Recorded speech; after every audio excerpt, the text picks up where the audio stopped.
Donc, bonjour aux visiteurs du site encinémascope.be pour cette rencontre avec moi-même, Lucas Belvaux, réalisateur du film Des Hommes.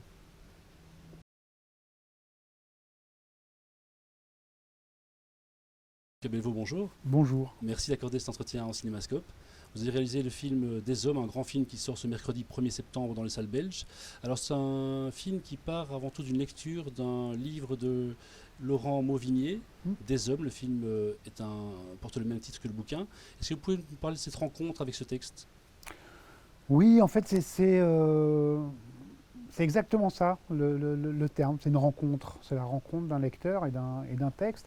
Et tout à coup, en le lisant, je me suis dit, je veux faire un film avec ce livre. C'était il y a plus de 10 ans maintenant. C'est un livre qui est sorti en 2008 ou 2009. Et à l'époque, les droits n'étaient pas libres. Ils avaient été optionnés, comme on dit, achetés par Patrice Chéreau. Et puis Patrice Chéreau n'a pas eu le temps de faire le film, et les droits sont donc libérés il y a 3-4 ans. Et je me suis rendu compte à l'époque que j'avais toujours envie de faire ce film, d'adapter ce livre. Et quand on a une envie comme ça qui dure aussi longtemps, ça faisait presque 10 ans, quoi. Et l'envie était intacte. Je me suis dit que ça devait être une bonne idée, donc il est grand temps que je fasse ce film. Et donc voilà, on s'y est mis, quoi, avec le producteur. Je me suis mis à l'écriture et finalement j'ai écrit le scénario assez vite. Je penserais que ça serait assez long et compliqué. Et puis il y a eu une espèce d'évidence, quoi. Le scénario s'est écrit relativement vite. Alors le film ici Des Hommes vient après Chez nous, Hmm. qui est votre film précédent. Ouais. Ça s'est très vite enchaîné les deux projets? Oui, oui, dès que Chez nous est sorti en salle, j'ai commencé l'écriture de celui-ci. Mais ça fonctionne presque comme un diptyque, hein. Chez nous, ça parlait de la montée de l'extrême droite en France et du Front National. Et ce film-ci parle de la guerre d'Algérie et de ses suites. Donc, sachant que le Front National a été créé par d'anciens collaborateurs d'une part et d'anciens nostalgiques de l'Algérie française d'autre part, il y avait une espèce d'évidence à enchaîner les deux films, hein. Ils fonctionnent ensemble un peu. Alors le scénario de Des Hommes, est-ce qu'il a été écrit comme vous le faites d'habitude? C'est une adaptation d'un roman, on l'a dit. Mm. Est-ce qu'il y a une manière de travailler particulière lorsque on passe d'un écrit à un autre écrit, un scénario dans un premier temps, Mm. et que c'est pas votre œuvre de départ qui est la source première, qui est la matière première du scénario, j'ai envie de dire. Le scénario est vôtre, bien sûr, mais voilà. Mm. En fait, quand j'adapte un roman, je lis le roman une fois, deux fois, trois fois, et puis à un moment, quand je commence à écrire, je pose le roman et je travaille sur le souvenir que j'en ai. J'ai pas le livre sur la table pour y retourner constamment. Alors, il n'est pas loin, hein, de temps en temps, je vais jeter un coup d'œil, mais j'essaie de ne pas rester collé au livre. J'ai- L'impression que j'ai en travaillant comme ça, c'est qu'il va rester l'essentiel, l'important, ce qui m'a accroché en fait. Et donc je travaille sur le souvenir du livre. Donc je prends quelques notes avec le livre et puis après je me lance. Et en général, il reste l'essentiel, quoi. Alors c'est Michael Haneke qui a dit un jour, je pense, casting is everything, ou c'est une phrase générale en tout cas, mais pour lui, 90% ou 80-90% du film, de la réussite d'un film, c'est le casting. Bon, le reste c'est déjà bien parti, mais c'est vrai que votre casting il est assez 4 étoiles, puisque vous avez pensé à lui, je pense, lors de l'écriture déjà du scénario, à un certain Gérard Depardieu, Mm, à une petite jeune aussi, une certaine Catherine Fro, et elle veut se rajouter Jean-Pierre Daroussin un peu plus mm. tard, et il y a le très très fort Johan Zimmer qui joue le rôle de Gérard Depardieu jeune, Bernard. En fait, il joue pas Depardieu jeune, hein. Les deux comédiens jouent le même personnage à deux périodes différentes de sa vie.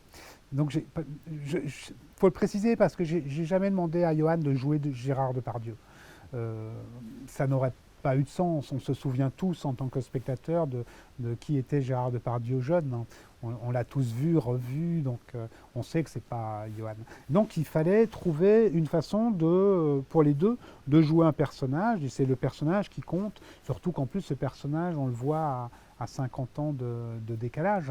Et donc il fallait jouer ce personnage-là une fois adulte, enfin une fois vieillissant, même vieux, et une fois jeune.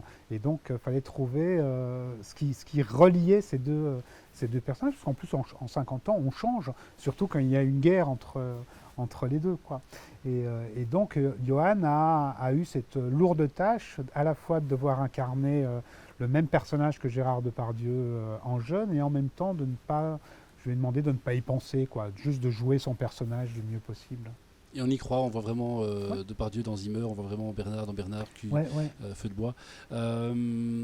Alors je vais vous demander aussi, ce casting, comment c'est passé avec ces acteurs-là? C'est des grands, évidemment, vous avez déjà tourné avec pas mal de grands, mais là c'est vrai que vous réunissez quand même trois très grands du cinéma français, avec le jeune Julien Zimmer, plein de jeunes, un casting de jeunes vraiment intéressant aussi. Ces trois acteurs-là, ces trois acteurs français, comment est-ce qu'on travaille avec eux? Catherine, je la connaissais, on avait fait 3 films ensemble déjà, on avait fait la trilogie ensemble, et Un couple épatant, Cavale et Après la vie. Et elle avait le rôle principal de Cavale, on partageait les 2 rôles principaux ensemble, donc à la fois j'avais travaillé avec elle comme metteur en scène et puis comme partenaire dans le même film. Et puis donc on s'était très bien entendu, ça s'était très bien passé, donc on avait envie de retravailler ensemble depuis, hein, ça faisait presque 20 ans, et on avait gardé cette envie-là. Et donc avec Catherine, ça s'est fait très, très simplement. Avec Depardieu, ben, on ne se connaissait pas, et donc ça a été un travail plus d'approche, voilà, il fallait une espèce de confiance mutuelle, quoi, ce qui n'est pas toujours évident, qu'un personnage de cette stature-là et de cette réputation-là. Et puis Jean-Pierre, je le connaissais un peu, on s'était croisés dans une production où on avait travaillé tous les deux. Donc il nous était arrivé de déjeuner ensemble, ou de boire un coup ensemble, ou de discuter. Et donc l'approche a été facile. Après, sur le plateau, c'était relativement simple. D'une part parce que Jean-Pierre et Catherine ont une très grande histoire, très longue histoire commune. Ils ont été à l'école ensemble, enfin ils ont été au conservatoire ensemble, ils ont été dans la même compagnie ensemble longtemps, plusieurs années. Ils ont fait des tournées dans toute l'Europe ensemble quand ils étaient jeunes acteurs. Ils ont tourné ensemble plusieurs fois après, notamment dans le film de Clapiche, d'après Bakri et Jaoui, comment ça s'appelait, Un air de famille.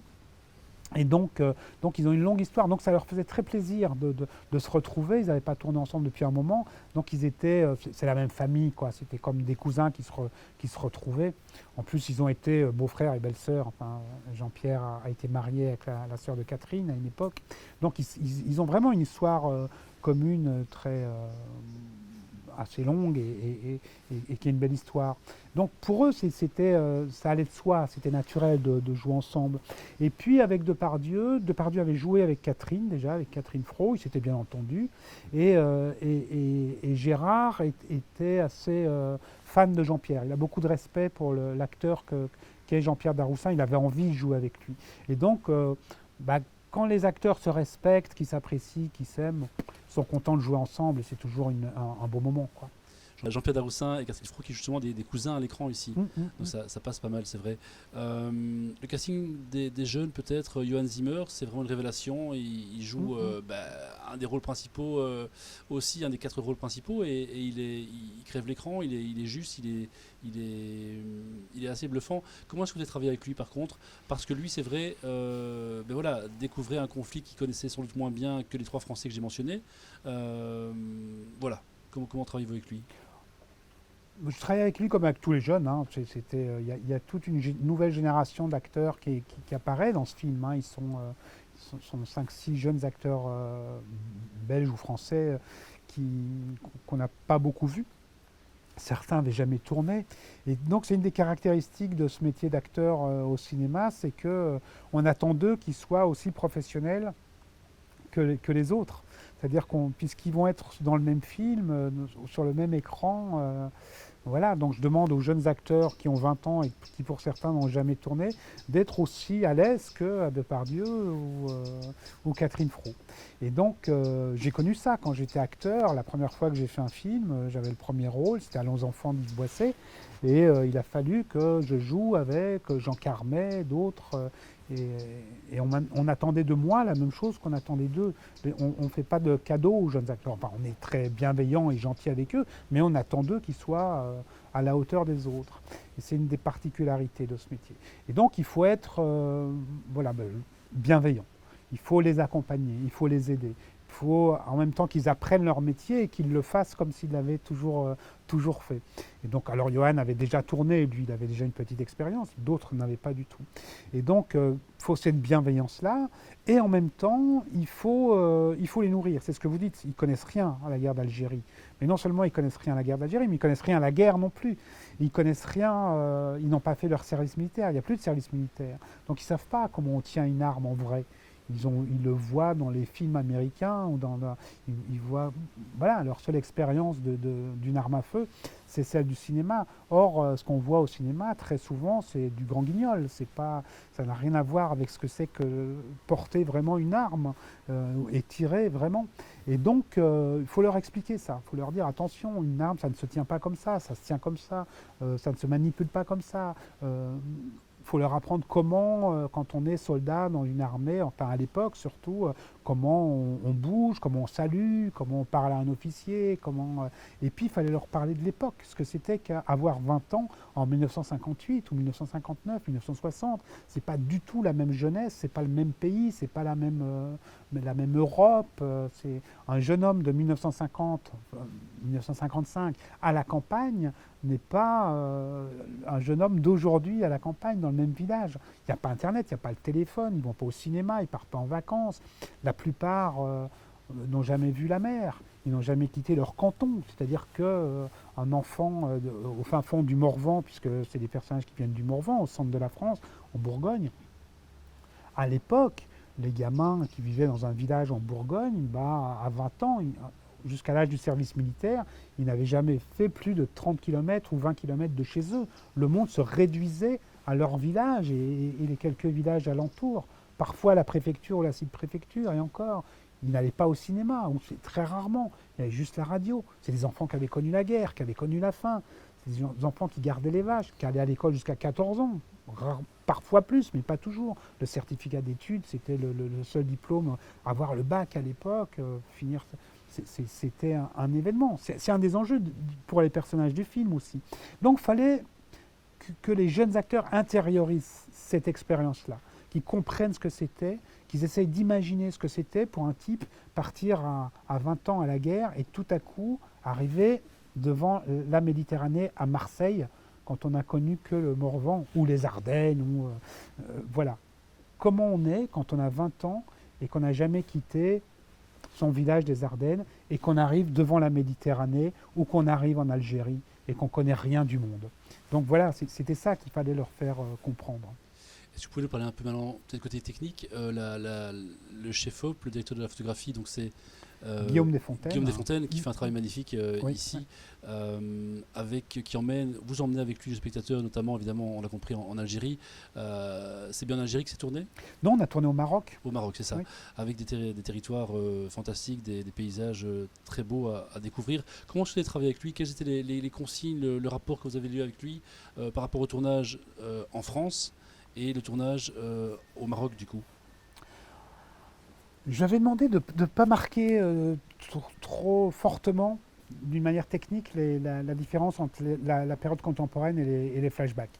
Et donc il fallait travailler de façon assez fine, techniquement, pour que ça ne soit pas la même chose.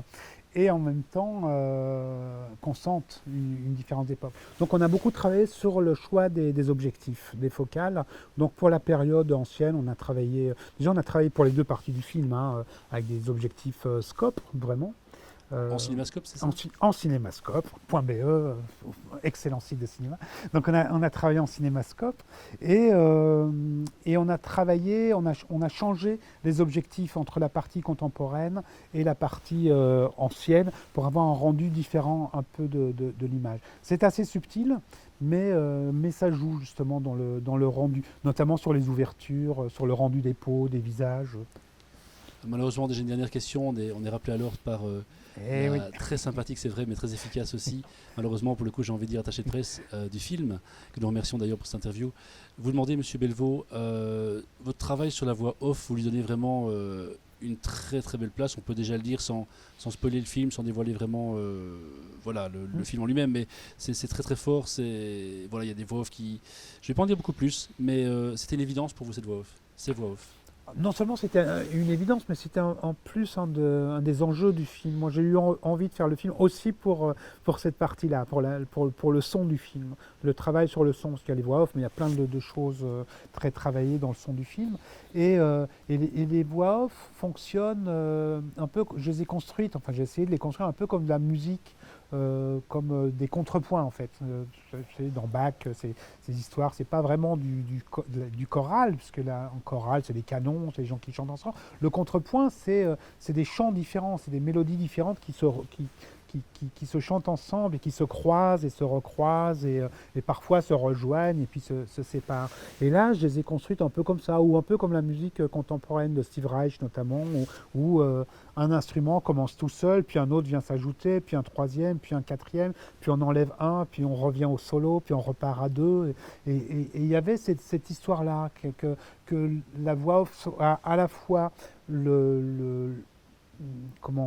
l'intimité des personnages, le soliloque, la voix quand on se parle à soi-même, quoi. Et puis aussi une espèce de voix commune, un récit d'une histoire commune, et où tous ces récits finalement font une histoire, une histoire commune, une mémoire collective, quoi. Et donc c'était un travail super intéressant pour moi et parfois très très émouvant, je trouve. Monsieur Belvaux, merci beaucoup pour ce moment. C'est moi qui vous remercie. Et merci pour ce film magnifique à découvrir ce 1er septembre 2021 dans les salles belges. Merci.